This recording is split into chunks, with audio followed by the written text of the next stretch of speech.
Hello everyone, আমি আজকে গিয়েছিলাম মুন্সিগঞ্জ থেকে আসার সময় ভাবলাম যে আবদুল্লাপুরটুকু একটু ভিডিও করে নিই। আবদুল্লাপুর এমন একটি জায়গা, আমার মনে হয় না যে এমন কোনো মানুষ আছে যে না চেনে। কম বেশি সবাই চিনে আবদুল্লাপুর।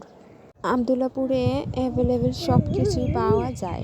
আপনার যখন যা খেতে ইচ্ছে করবে তখন তাই খেতে পারবেন আবদুল্লাপুরের স্থানে।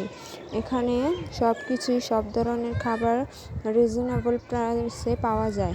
আমরা মুন্সিগঞ্জ যাওয়ার জন্য রওনা হয়েছিলাম 3টা বাজে, তো আস্তে আস্তে রাত হয়ে গেছে। রাস্তায় অনেক জ্যাম ছিল, তাই অনেক রাত হয়ে গেছে। আবদুল্লাপুরে মোটামুটি হালকা পাতলা জ্যাম, আপনারা দেখতেই পারছেন। যে মোচড়টা আছে, মোচড়ে এখানে অনেক জ্যাম লেগে আছে, গাড়ি নিয়ে যাওয়া যাচ্ছে না।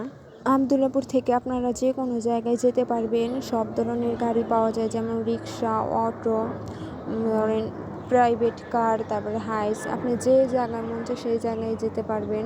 সো গাইস, আমরা একটি অটো নিয়েছিলাম যে কলেজ গেট থেকে। তা আমরা অটোতে ছিলাম, আমরা 5 জন। পিছনে ছিলাম আমি, আমার আম্মু, আমার ভাগ্নি, আর সামনে ছিল আমার ভাইয়া, আমার আব্বু।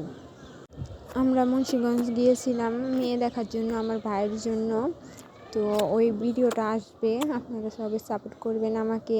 ওই ভিডিওটা কে কে দেখবেন সবাই কমেন্ট করবেন, আশা করি আমরা সামনে ওই ভিডিওটা দেখাবো। সো গাইস, আমার ভিডিওটা ভালো লাগলে অবশ্যই আমাকে লাইক, কমেন্ট, শেয়ার করবেন। আজকের ভিডিওটা এই পর্যন্তই।